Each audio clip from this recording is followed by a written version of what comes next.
That's great. It's really important work. And now I can introduce Amanda Nottke. She has a PhD and has a research background in epigenetics, followed by over a decade of experience working with pharma and biotech companies, nonprofits, directly with patients to accelerate scientific and clinical research into better access for cancer patients for their best treatment options.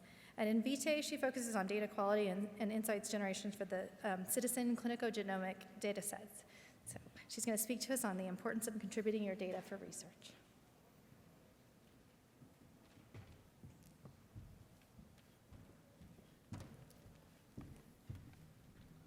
Thank you so much. And thank you all for giving me this opportunity, and to those that are live streaming in as well, thank you so much. Today I'll be talking about the registry. So we've heard from Stacy, we've heard from Melinda, from others, reminders to please sign up. Well, what is this thing? What kind of data are we collecting? What are some of the things that we can do with it? And so, if I can figure out how to advance the slides. Should be that big green one.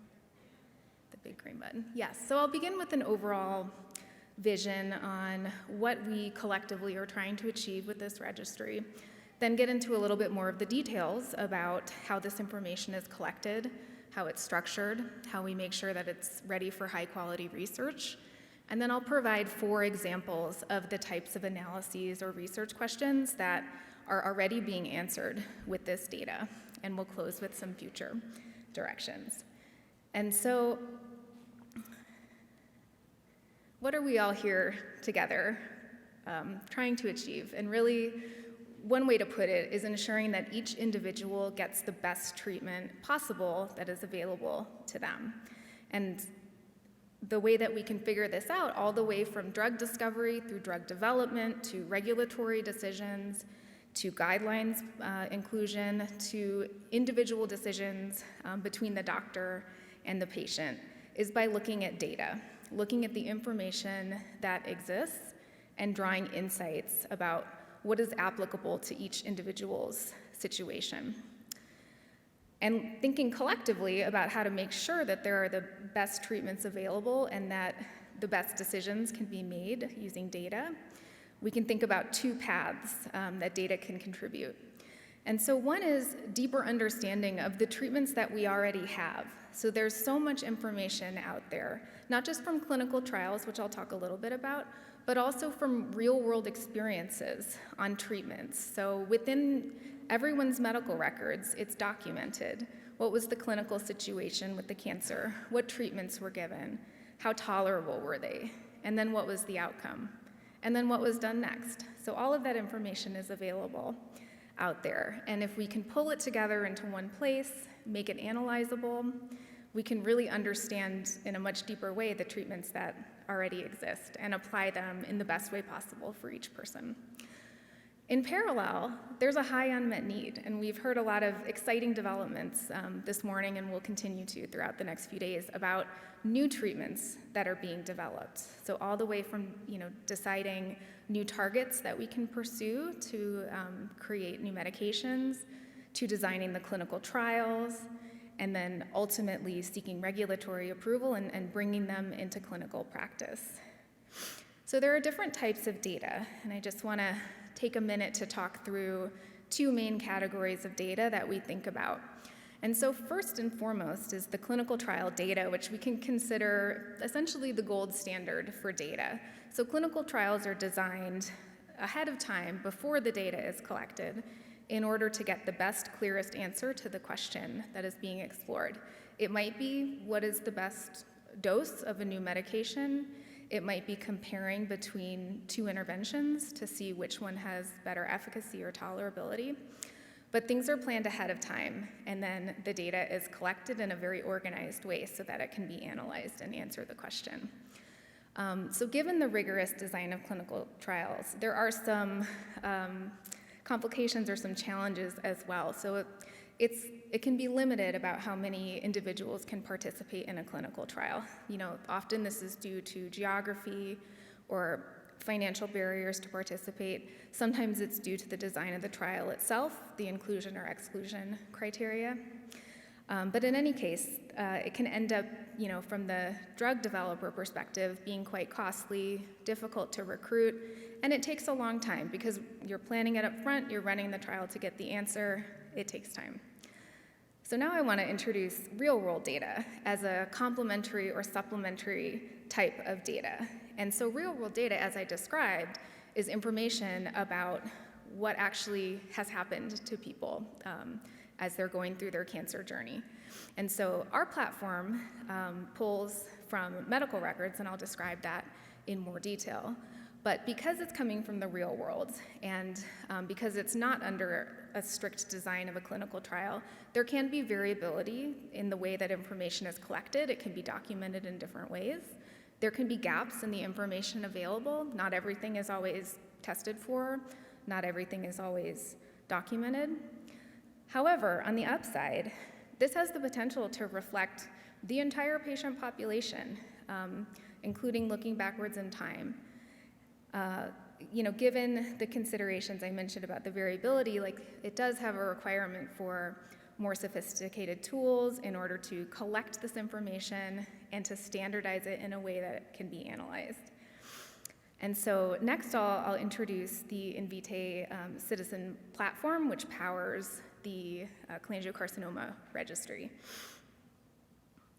And so initially, as this platform was being designed, the way that we designed it was to make it patient-centric or participant-centric.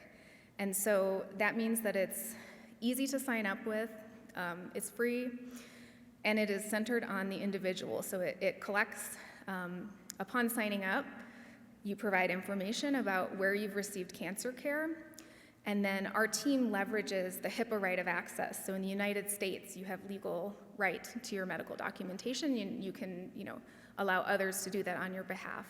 So we go out, obtain all of the documents, bring them back into one place. And this is the portal that you can sign in anytime, see everything all in one place, and you can provide access to whomever you wish. So bringing everything together into one place is just the first step. And so the next part is processing this information. So scanning, uploading, and then extracting from the text of the medical records what we call clinical variables. So these pieces of information that tell us about the tumor characteristics, about the interventions, and about the outcomes. And all of this gets pulled together, structured, standardized, and is now research ready. But again, going back to being patient-centric, another thing that's really important is to have transparency and consent about how the data is used. So even though the data is de-identified, there's still a separate part of the consent about willingness to use it for real-world research. And it's not required in order to do the first part of the process, which is creating your account and collecting all your medical records together. But now I'm going to go into some additional examples about the types of research that we can do with this data. And I'll just start with what this actually can look like at the individual level. So this is a visually busy view, but this is showing an example data set from one individual participant in the registry. So if you look along the top, there's a horizontal timeline beginning at the diagnosis of intrahepatic cholangiocarcinoma. And at the bottom part, there's a box that's connected to it that includes a lot of detail around things that were determined during the diagnostic workup, so that there was a metastasis to the lymph nodes, that the clinician declared it to be surgically unresectable, that it was stage 4, and biomarker data as well. And then in addition, there was a liver biopsy done that provides histology, biomarkers, and grading information. So that sort of sets the stage for the characteristics of this cancer. But now we can also look at what treatment was provided in this case. So in the middle part of this view, there's some horizontal lines, and you see a gemcitabine, you see a cisplatin, and then eventually you see a durvalumab that began about a year later. So we have the timing of when medications were given, but we also have these adverse events. So in the pinkish color, the fatigue, the peripheral neuropathy. So we're collecting this information that speaks to tolerability. And now moving back to the top, you see these diamonds, disease status. So here's where the clinician was documenting in the medical records that there was a partial response, and then it was stable for a while, and then you see after the addition of the durvalumab, a partial response again. So we can imagine collectively, as we pull together all of these different individual treatment journeys and cancer journeys, we can start to ask and answer some really interesting and impactful questions. So the data that we collect can be organized into 3 categories of clinical characteristics, of interventions, and of outcomes. And taken together, we can do things like characterize the diagnostic journey. What is the time between diagnosis and biomarker testing? And I'll show you some data on that a little later on. We can look at the real-world utilization of different interventions, so what types of therapies are being given, when is surgery being used, and so on. And ultimately, we can begin to calculate endpoints around efficacy, so looking at the time between the start of an intervention and a change in status. And then finally, we can look at tolerability, so looking at the impact of adverse events on how long the medications are being taken. So now I want to go into 4 short stories about some different ways that the registry data set is already being used to move the field forward. And so the first is providing a broader view of clinical trial data. So earlier this morning, we had a nice overview of the SWOG 1815 clinical trial. And so this trial was designed in order to test or to compare between the gemcitabine plus cisplatin compared to the gemcitabine plus cisplatin plus Abraxane in first-line treatment. And the outputs of this trial are looking at the effectiveness and the safety to compare them. And as we heard earlier, over 400 individuals participated in this research study. But given that these chemotherapies are pretty broadly in use already in the community, many more individuals have actually received these 2 regimens that didn't necessarily participate in this clinical trial. So pulling all of their data from medical records into this platform and making it into this structured data set, what can we learn from their experiences?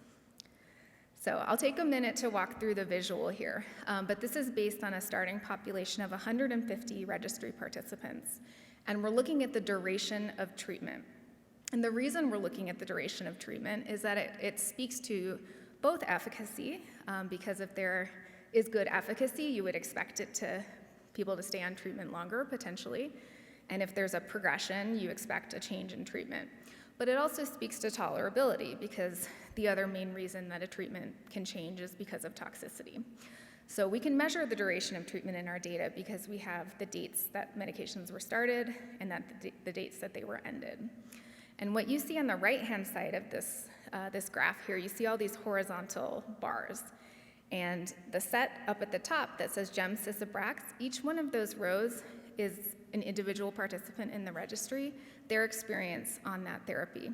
And the length of the row, or the bar out to the right, is the duration that they were on that therapy. And the color coding is how their response was as declared by the clinician. Was there a response, a stable, or a progression?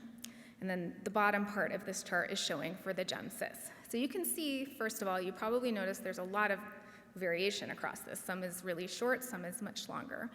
But if you look at the statistics of it, in fact, we don't see a statistically significant difference between these 2. The other thing we can look at is the outcomes specifically. So as I mentioned, we did that color coding for progression, stable, and response.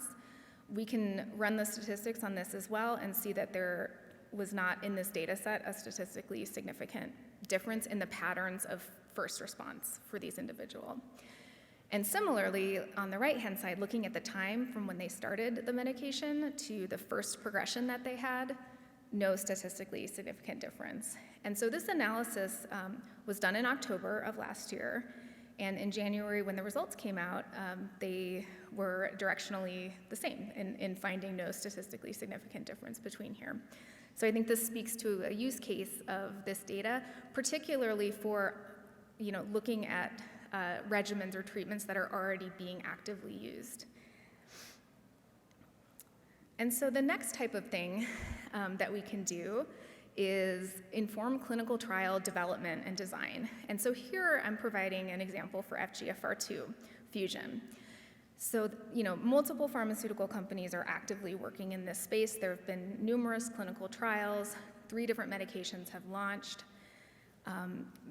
Many people in our registry have, participated either in trials or in approved use of these therapies.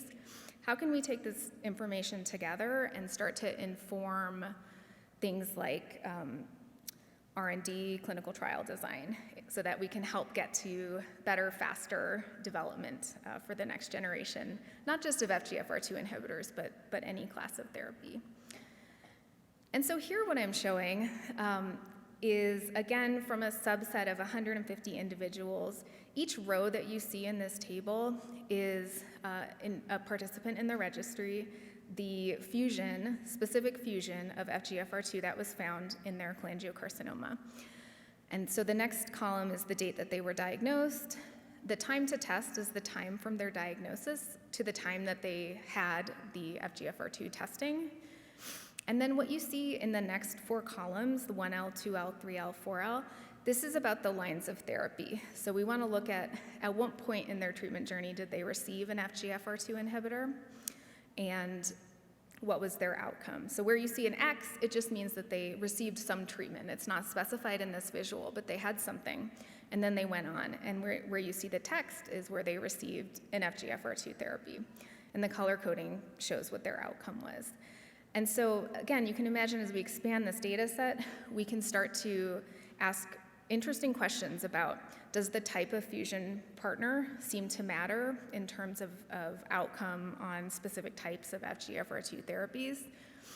For those that are developing these medications, they can consider what line of therapy might be most appropriate for them to run their clinical trials in. And they can also understand, what people are already doing, so they can consider whether they might want to compete in a certain setting versus see if they can, their drug can work in say a resistance setting for another therapy. So the third thing is along similar lines, but this is looking more broadly across a class of therapy that has had a lot of active exploration. So multiple immunotherapies, and here I'm specifically referring to checkpoint inhibitor immunotherapies. These have been explored across many different solid cancer types, including cholangiocarcinoma, and they've been tried out in multiple different settings. So on their own, in combination with other immunotherapies, or in combination with chemo, and in different lines of therapy. So what can we learn from a holistic view across an entire class of available therapies? And so here the data is separated out by class of regimens. So we have the chemo-immuno combos, we have the immunodoublets, which is the 2 immunotherapies, immunotherapy given by itself as monotherapy, and then immuno-VEGF combinations. And so for each row that we have here, we have the identity of the regimen, we have what line it was given in, the duration when we have that information, the best response stated by the clinician, and the time of progression. So as I mentioned in the other example, we can use this information to understand how these regimens are being used, what might be the most appropriate setting for either specific regimens or classes of regimen. But on the right-hand side, we're layering in biomarkers. So across other tumor types, there are certain biomarkers which are associated with better likelihood of response to the checkpoint inhibitor immunotherapy. So we have the tumor mutational burden, or TMB, the microsatellite unstable, PD-L1 expression, and MMR. So we also provide the data, again from the medical records, about the testing that was done and the results that were found. So you can imagine as we grow this even further, we'll be able to start to answer not just what classes and types of regimens are being used, but if there are potential predictors of better or worse response to certain treatments, based not just on biomarkers, but any of the other types of clinical characteristics or prior treatments that we have in the data set can be looked at. And so last but not least, I want to describe this very recent analysis and project that we've been working on. So With the recent availability of multiple new classes of targeted therapies, we know that biomarker testing is so important to have done. And ideally, 100% of people would get it upon diagnosis. And all of them, if their biomarker testing found something, would know that there is a potential option of a matched targeted therapy. And so how can we make sure, or how can we help support that knowledge in the community? Well, within our data set, we can measure the time between diagnosis to biomarker testing. And what you see in this visualization here is chronologically from the date of diagnosis. So back in 2008, the first data point we have, that individual did not receive any biomarker testing for almost 4,000 days after their diagnosis. But of course, as we're moving closer and closer to the present, we're seeing this timing decrease significantly, which is exactly what we want to see. We want to see the time be as short as possible between diagnosis and biomarker testing. And one other thing is in this data, we're not just seeing the timing of the biomarker testing, we're seeing the results as well. And because we're also collecting information about the medications that are being used from the medical records, we can take a look and see for those that had a targetable biomarker detected in the data, was there also the use of a matched targeted therapy?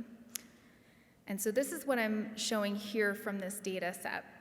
And so for each one of these mutations or sets of mutations that we looked at that has a matching targeted therapy that can be considered in that setting, the purple-red bar shows the number of individuals where we do not see a matched targeted therapy in their data, whereas the bluish-green one shows where there is a matched targeted therapy in the data. So you probably noticed that the red bars seem really high, and in fact, collectively across this data set, over 50% did not have evidence of a matched targeted therapy, which of course sounds really concerning when you first see that.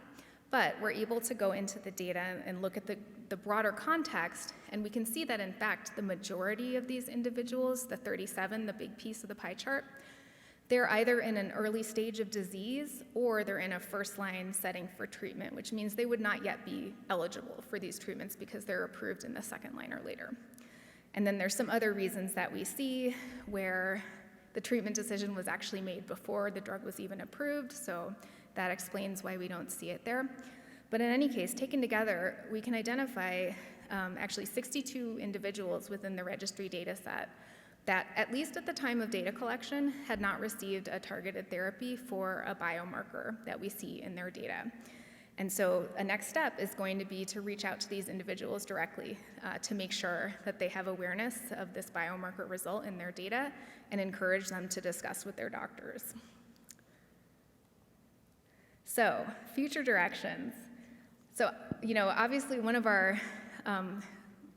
the main things that we want to encourage is that the more data that we have in the registry, the more things that we can do. And I was really struck, yesterday evening and this morning, hearing a couple people speak up and describe a specific of their situation. I had this treatment, or I had this situation. Is there anybody else in the room that has this? And then people raised their hands, which was so amazing to see. But thinking about this data, it can answer exactly those kinds of questions as well. And so I imagine how powerful it would be moving beyond this meeting with hundreds of people to having data sets of thousands and beyond in order to make these connections and to learn from each individual's cancer journey. And so yes, grow the registry data set, increase awareness of the registry, continue partnering with our industry partners so that they can use this data to help advance and accelerate their work. And ultimately support the use of this type of data in, again, going back to this vision, making sure that everyone is able to get the best treatment for their individual situation. So hopefully, if you have not already joined, you're now wondering, how do I join? Right after this session, and actually throughout the next 3 days, you can find our table outside. Just walk out and to the left. You can find Connor and Stephanie if you want to raise your hands there with any questions. You can go to this website and you can email me directly or Connor on my team. So thank you all so much.